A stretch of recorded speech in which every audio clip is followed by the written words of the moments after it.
왜 사무엘상 18장을 원래 1절부터 16절까지 오늘 읽어야 본문인데요. 여러 성도님들이 힘들어하는 것 같아요. 제가 오늘 한번 핵심이 되는 말씀은 짧게 치러봤습니다. 나중에 여러분의 의견을 한번 들려주십시오. 오늘 읽은 말씀을 가지고 시기심을 극복해야 합니다 라는 제목으로 같이 말씀을 나눌 때 은혜 받으실 수 있길 바랍니다. 이렇게 말씀 전하기 전에 물론 우리 교회도 여기서 누군가가 바이올린을 배우던가 뭘 하던가 성악을 하던가 해서 아름다운 찬양으로 이렇게 성가대가 못 들어지게 없어도 찬양을 돌릴 수 있으면 좋겠다 하는 생각을 해봅니다.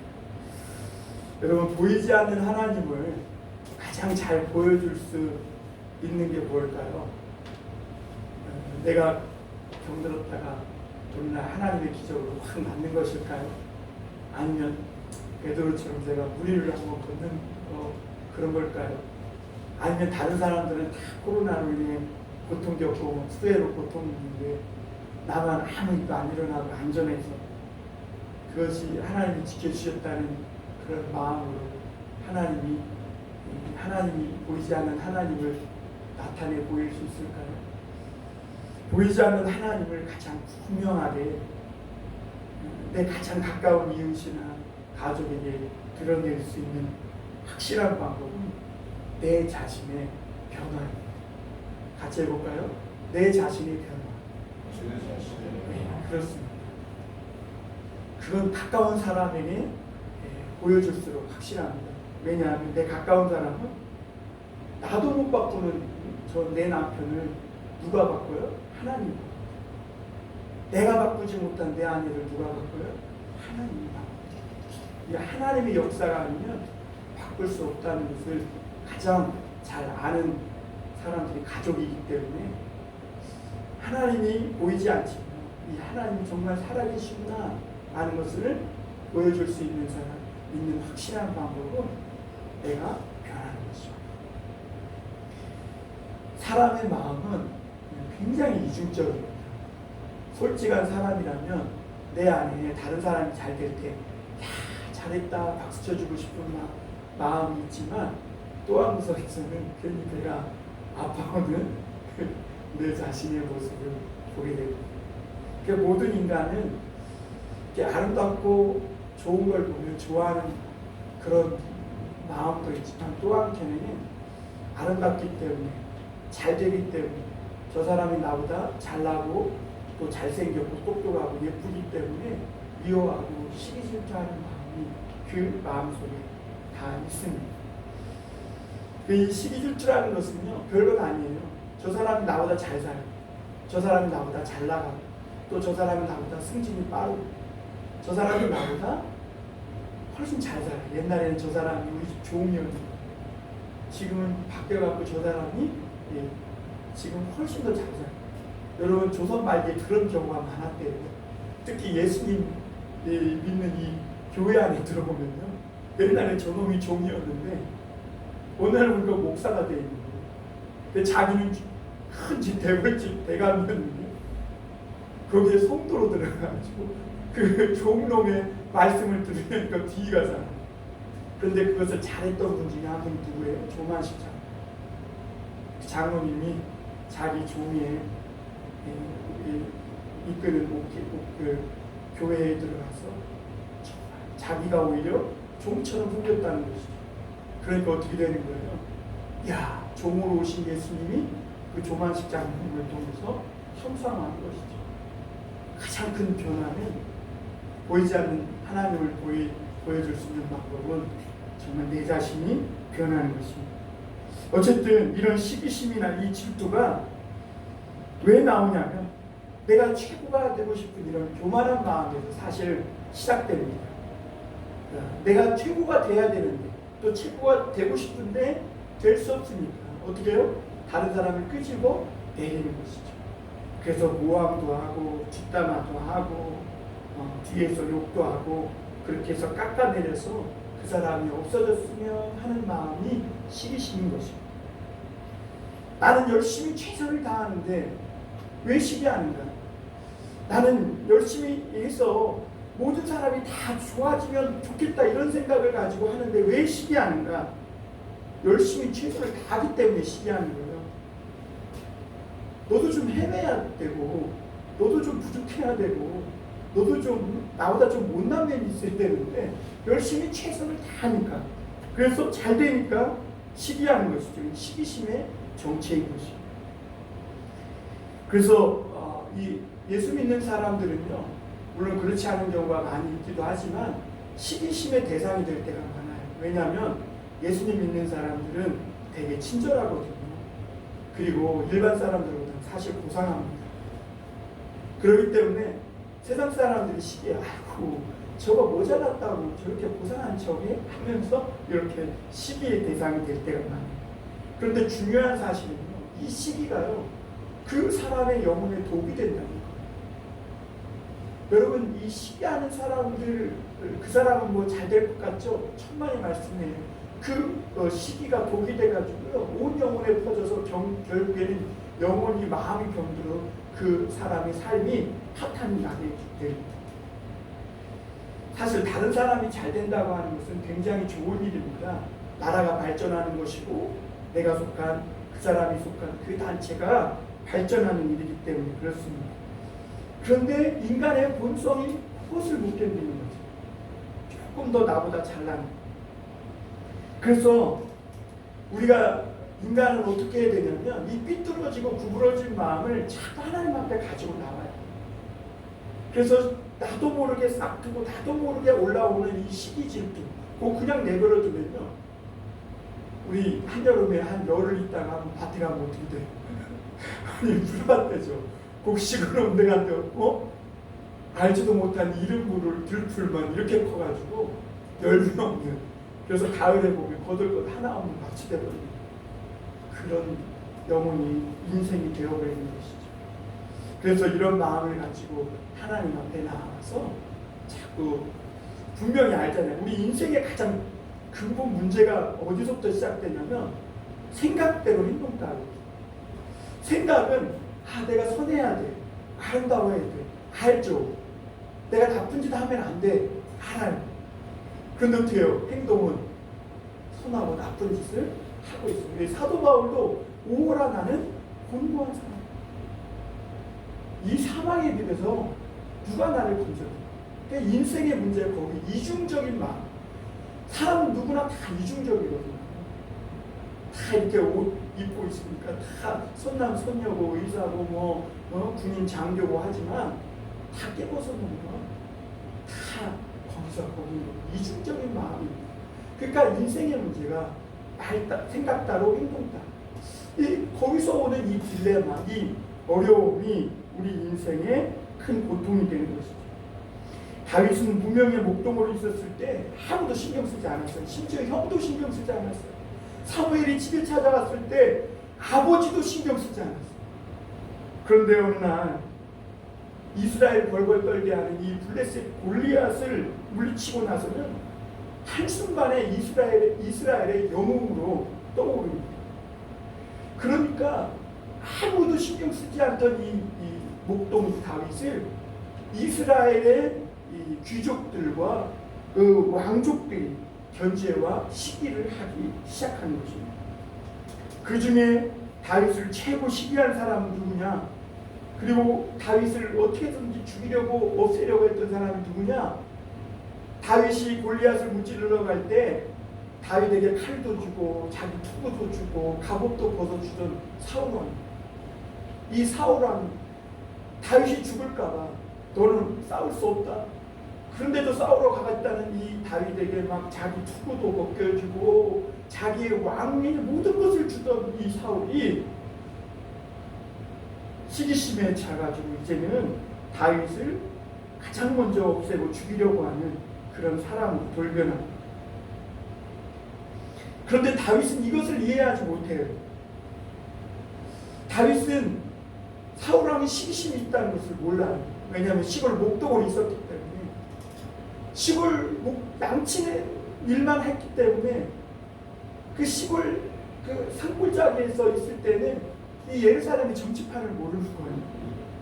그러니까 사울 왕이 자기를 위해서 막 옷과 갑옷과 막 이 칼과 이런 것을 벗어주니까 자기를 위한다고만 생각했지 전혀 사울 왕에게 자기를 시기하는 마음이 있을 거라고는 꿈에도 생각합니다. 그리고 다윗은 자기가 정말 천하의 목동이었기 때문에 사울 왕이 나를 시기할 거라고는 꿈에도 생각하지 못한 거죠. 왕이 한 나라의 지존이 저 베들레헴 산골짜기에 양치는 목동을 시기할 거라고는 꿈에도 생각합니다.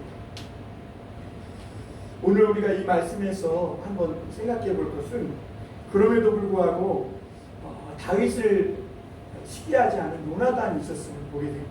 오늘 18장 1절을 한번 보겠습니다. 다윗이 사울에게 말하기를 마침에 요나단의 마음이 다윗의 마음과 하나가 되어 요나단이 그를 자기 생명같이 사랑하니라. 3절에도 보면 요나단은 다윗을 자기 생명같이 사랑하여 더불어 언약을 맺었으며 이렇게 말합니다. 다윗은 가족에게도 인정받지 못했던 사람이에요. 그런데 골리앗을 무너뜨리고 한순간에 이스라엘에서 가장 유명한 인기 있는 그런 유명 인사가 되었습니다. 요즘은 그런 사람을 셀럽이라 그러는 셀럽이 된 거죠. 이것을 보고 요나단은 다윗을 생명처럼 사랑해요. 여러분 이 한마디가 너무 쉬워 보이잖아요. 요나단이 다윗을 그렇게 사랑했다. 그리고 우리가 오늘 읽지 않았지만 요나단도 자기 아버지처럼 자기가 입었던 겉옷을 벗어서 4절에 보니까 다윗에게 주고 군복, 칼, 활, 띠도 다 다윗에게 주고 왕자의 복을 누구에게 입혀준 거예요? 다윗에게 입혀준 거예요. 이 놀라운 사실이죠. 참 이런 친구를 옆에 둔다는 건 참 복인 거예요. 그런데 창세기 88장에 보면 예수님이 그런 친구가 되어져요. 예수님은 우리를 시기하지 않고 정말 한낱 목동에 불과했던 우리들을 왕자 세워주시고 그러기 위해서 입혀주시고 또 은사와 각종 은혜를 주시고 그러신다는 것이죠. 하나님의 사람이며 성령의 역사가 나타날 때 사실 이런 것을 사모하고 어떻게 보면 사랑합니다. 왜냐하면 성령의 역사는 깨끗하고 아름답습니다. 질투하지 않아요. 시기하지 않아요. 보통 세상에서 성공하고 인기가 오른 사람들은요 거만합니다. 그리고 잘난 척하고 또 무엇보다 그 주변에 아첨하는 사람들이 많이 끌게 됩니다. 그러다 보니까 마음의 풍성이 막 부러지게 되어 있습니다. 그런데 하나님의 역사는 달라요. 정말 진실로 하나님을 믿고 하나님을 따르는 사람들의 역사는 왜 순수하고 깨끗하냐면 이런 모든 일이 나타날 때 그 영광을 누구에게 돌려요? 하나님께 돌립니다. 그래서 하나님을 정말 믿는 사람들은 교만하지 않습니다. 왜냐하면 이 모든 일을 한 것이 내가 한 것이 아니라는 것을 알기 때문에. 그래서 하나님을 진실로 믿은 요나단은요 하나님을 의지해서 그 골리앗을 하나님의 이름으로 골리앗을 무너뜨린 그 역사가 다윗에게 힘이 있어서 다윗에게 능력이 있어서 된 것이 아니라 하나님의 역사로 말미암아 됐다는 것을 요나단은 본 거예요. 그래서 이것은 하나님의 역사다라는 것을 알았기 때문에 요나단이 그 하나님의 역사의 통로로 쓰임받은 이 다윗을 너무너무 사랑해요. 왜냐하면 이 다윗이 계속 하나님의 통로가 되어서 이스라엘을 축복할 하나님의 축복의 통로가 되기를 바라는 것이죠. 여러분 우리에게도 그런 마음이 있어야 될 줄 믿습니다. 요나단은 그래도 다윗을 자기 생명같이 사랑하고 언약을 맺습니다. 왜냐하면 요나단은요 이것을 자기도 경험해 봤습니다. 요나단도 자기가 스스로 블레셋과의 전투에서 굉장히 어려운 그런 난세에 처했을 때에 이 병사 2명을 데리고 그 험난한 바위를 올랐잖아요. 우리 그 말씀 앞서서 봤잖아요. 그때 분명히 이스라엘은 블레셋을 이길 수가 없었어요. 그래서 사울은 아예 포기하고 그냥 성류나무 밑에서 넉넉히 있었다는 거예요. 그런데 요나단이 그 오르기도 힘든 그 미끄러운 바위, 험난한 바위를 소년들과 함께 올라가서 하나님이 이 전쟁에서 어떻게 우리를 인도하실 그 사인을 한번 얻어보자, 그런 마음으로 간 거예요. 그랬더니 하나님이 이 병사들을, 이 블레셋 군인을 우리에게 붙여준다는 그런 확신을 얻고 가서 치게 됩니다. 그럴 때 놀라운 역사가 일어났고, 정말 하나님의 도우심이 아니면 이길 수 없는 이 승리를 이스라엘이 요나단을 통해 경험하게 되는 것이죠. 그래서 이 요나단은 이런 성령의 역사를 경험해 봤기 때문에 성령의 사람 다윗을 알아봅니다. 여러분, 성령의 사람은요, 성령의 사람을 알아봐요. 믿음의 사람은 믿음의 사람을 알아봐요.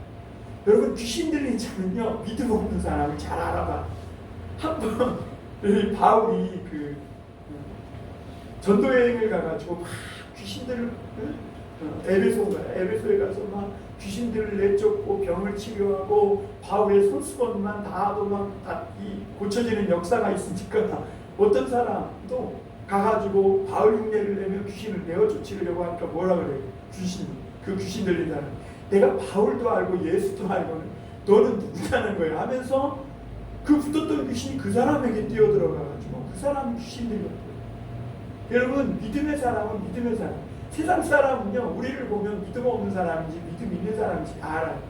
저 사람이 교회는 다니고 예수 믿는다고는 하지만 저 사람은 믿음 없는 사람, 그냥 액세서리처럼 종교라는 기독교라고 쓰기 위해 그냥 교회 다니는 사람인지, 아니면 정말 진실로 요나단처럼 그 마음에 하나님을 믿는 사람인지, 믿지 않는 사람들도 믿지 않는 사람들을 알아봐요.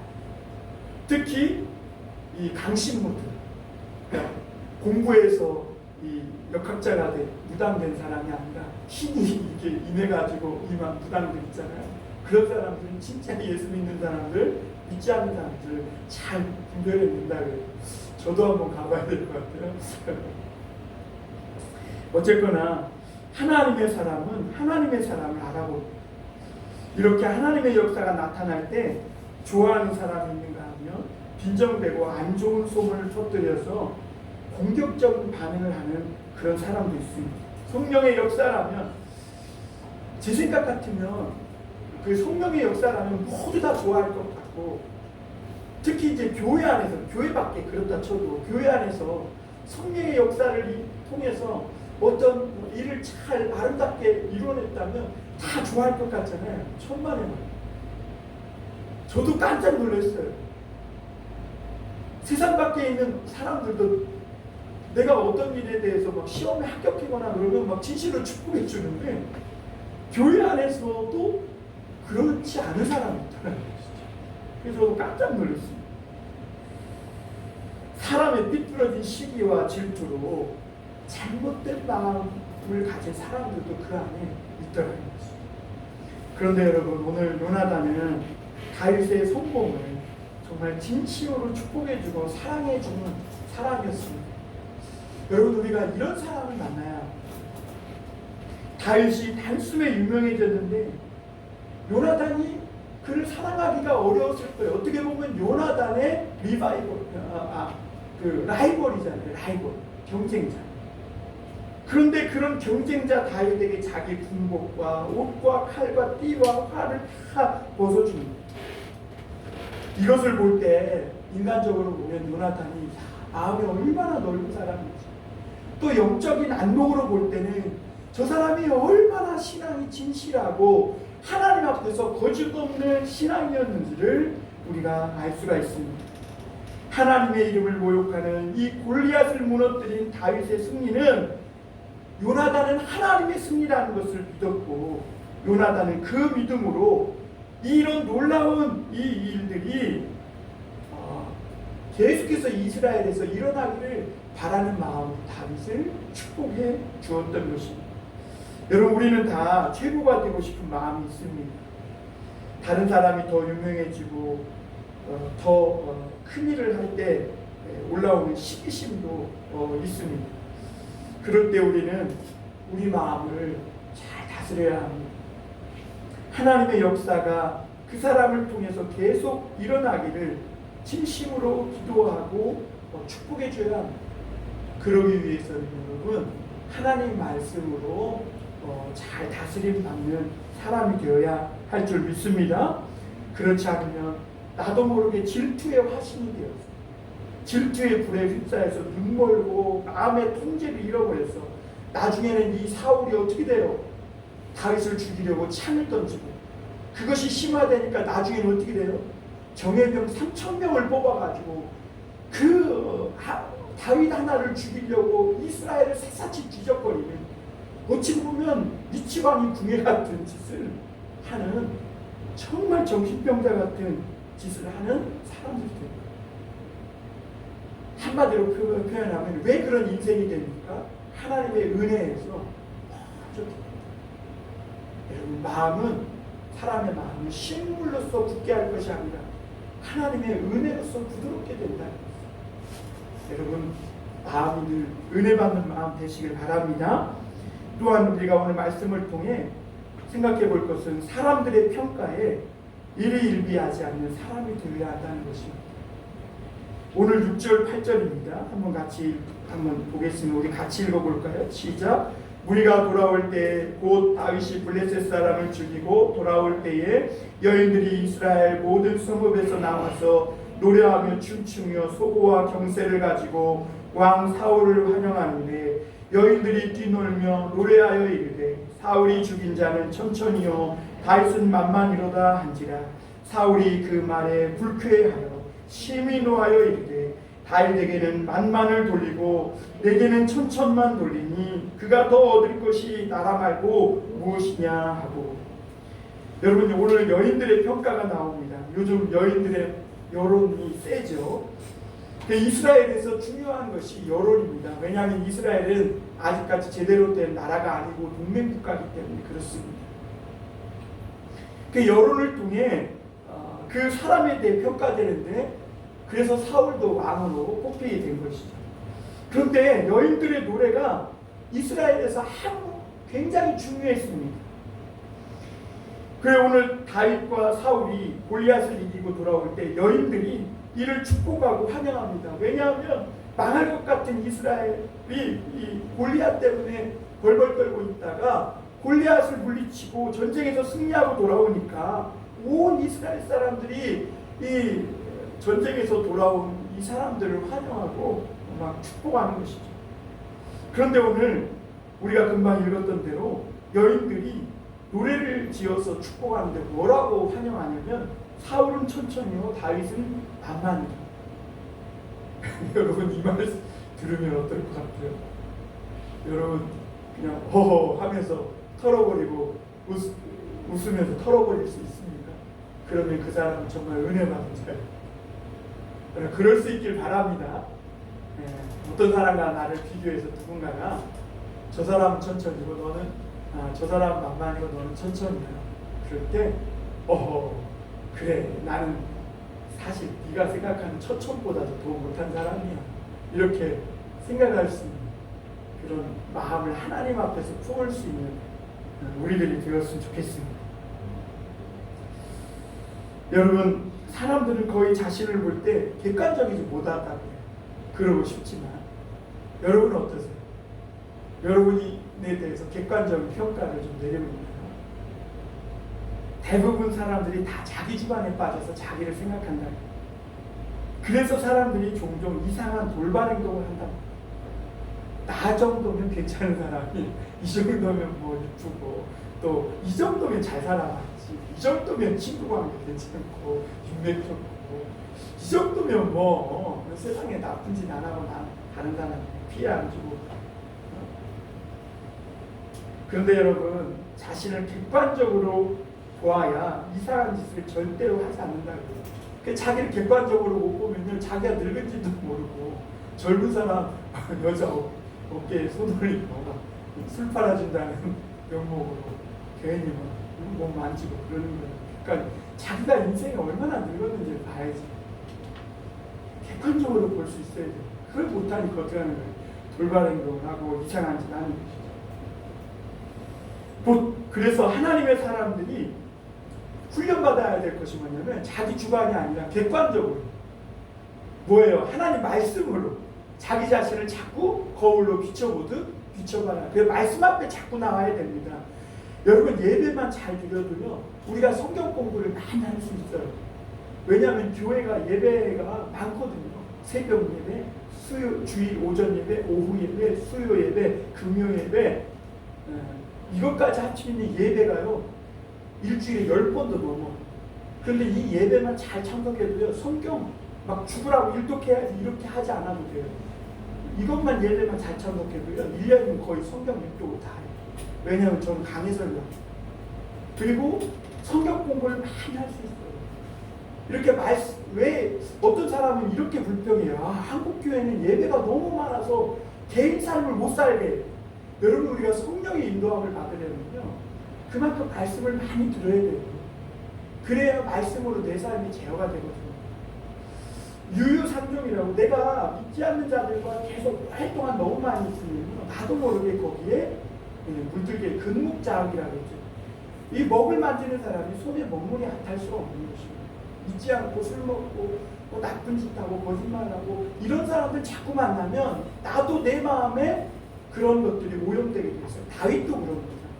다윗도 나중에 사울과 오래 있다 보니까 사울의 그 마음이 조금씩 습도되기 시작해요. 그러니까 물들기 시작했다.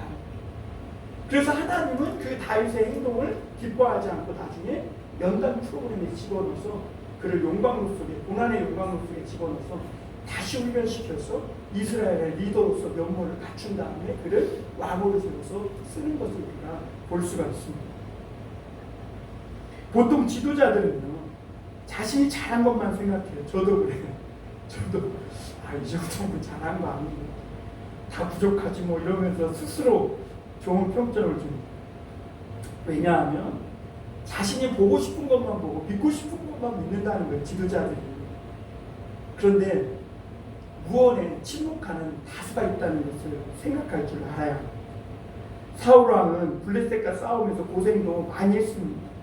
여러 차례 승리도 거뒀습니다.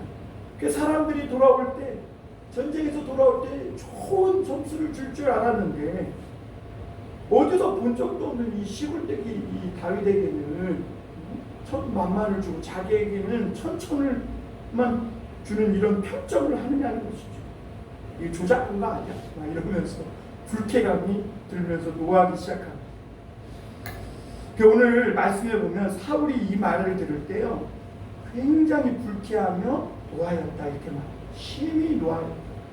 그리고 그날부터 구절에 보면 다윗을 주목했다. 단단히 그 마음에 비수가 박힌 것이죠. 사실 이 정치인들이 인기를 먹고 사니까 불쾌할 수도 있죠. 왕이니까 사실 별것 아니어도 다윗이 죽인 자는 형편없는 사람 한두를 죽인 것이고 사울왕은 장수들 수백 명을 죽인 거야 이렇게 평점을 했어야 되는데 여인들도 지혜롭지 못한 건 사실입니다. 사울에겐 천천을 돌리고 새로운 신인에게 만만을 돌렸으니 얼마나 불쾌하겠습니까? 그런데 또 한 가지 생각해 볼 것은 그러더라도 왕은 지도자는 너그러워야 돼요. 그런데 사울은 그렇지 못해요. 하면서 그냥 아이고 그래 다윗이 신인인데 이번에 어떻게 많은 사람을 죽였지 그래 좋은 평점을 받을 만해 그냥 이렇게 웃어넘기고 털어버려야 돼. 그런데 다 사울은 그렇지 못해 그것을 마음에 품었고 그러자 시기심에 불타고 그 눈이 다윗을 아주 살같이 쏘아보기 시작하는 것입니다. 여기서 주목했다라는 말은요 질투했다는 질러스이라는 그러니까 아주 쏘아보는 거예요. 다윗의 일거수일투족을 샅샅이 훑는 거예요. 스캔하는 거예요. 그래서 뭐 하나라도 잘못이 있으면 그걸 가지고 저를 꺾어버리려고 없애버리려고 스캔하는 거예요. 여러분 사실 한 사람을 완전히 스캔해가지고 잘못된 점 발견하지 않을 사람 아무도 없죠. 일거수일투족을 나쁜 마음을 가지고 보면 안 걸려들 사람이 누가 있겠어요. 여러분 우리는 누구를 주목해야 합니까? 하나님을 주목해요. 사람을 주목하면 안 돼요. 하나님을 주목해요. 부부관계도 그래요. 서로 주목하면 안 돼요.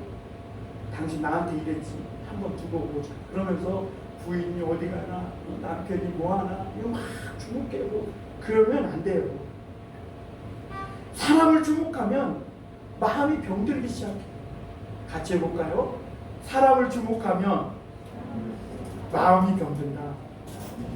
왜 그러냐면 사람은 다 마음이 좁고 부족한 면이 있고 서운한 점이 있거든요.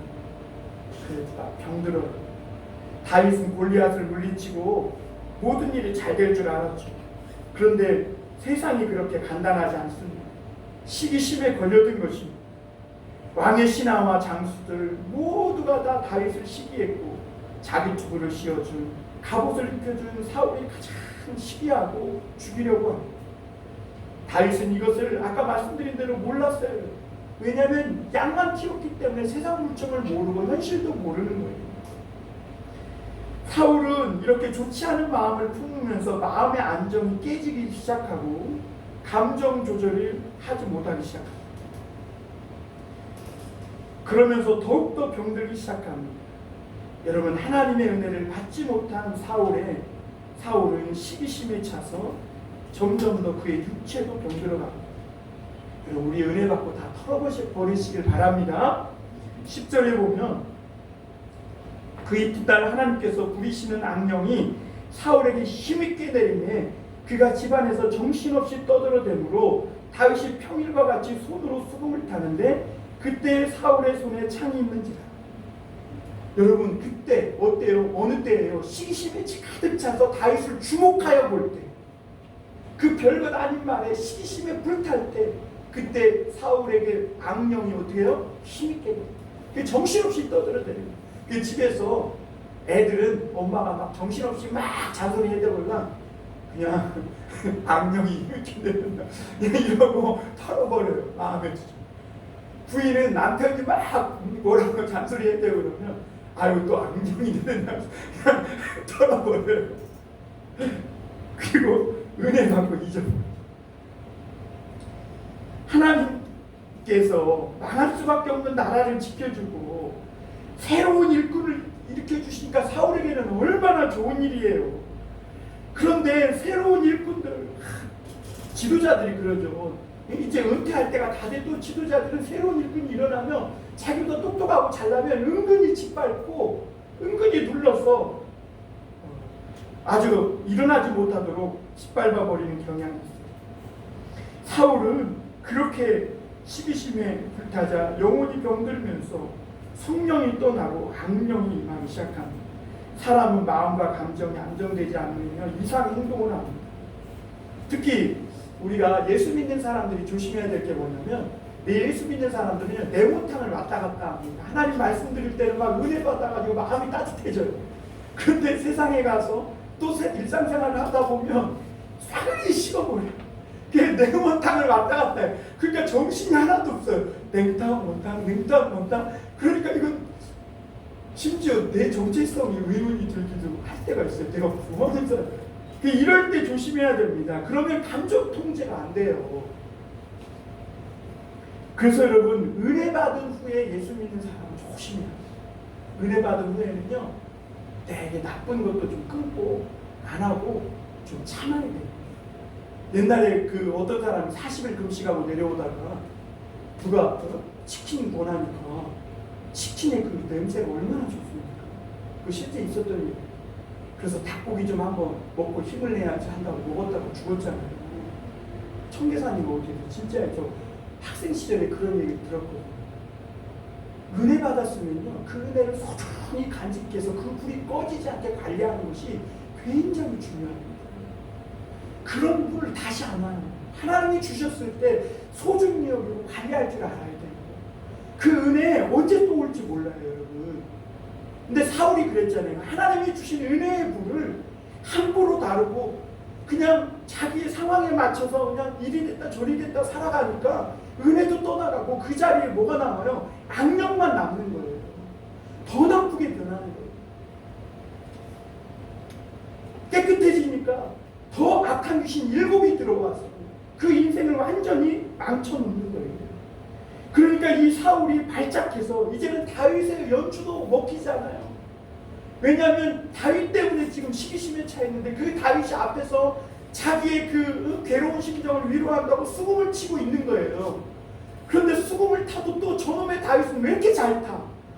타다가 좀 띵 하고 손도 좀 끊어먹고 헤매고 좀 못하고 그래야 되는데 수금을 너무 잘 타니까 이런 하면서 창을 던져서 두 분이나 죽이려고. 다윗은 전쟁에서 승리했지만 이 시기심을 극복하지 못해서 긴 시간 오랫동안 사울 왕에게 쫓겨다닙니다. 그리고 결혼은 하지만 강제 이혼당하고 반역자가 되어서 외국으로 망명도 합니다. 하나님이 다윗을 연단하는 것이죠. 여러분, 사람에게는 시기심이 다 있습니다. 아름답고 똑똑한 사람을 보면 칭찬하고 격려해줘야 하는데 없애고 짓밟고 싶어. 다윗은 골리앗을 이기면 길이 열릴 줄 알았어요. 더 큰 역경이 찾아왔고 이 시기심의 역경을 통과하면서 겸손과 순결의 모든 덕을 갖춘 진정한 리더의 자격을 갖추게 됩니다.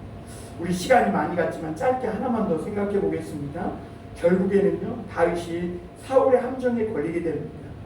사울은 골리앗을 죽이며 사위로 삼겠다고 내걸었었습니다.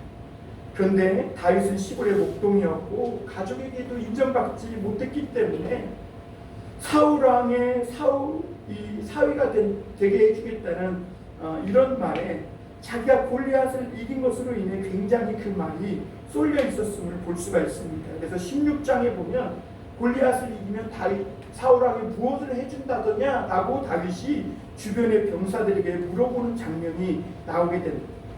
여러분, 하나님의 사람은 순수하게 일해야 합니다. 무언가 대상과 어떤 보상을 바라고 대가를 바라면서 하기 시작하는 순간 올무와 함정에 빠지기 시작합니다.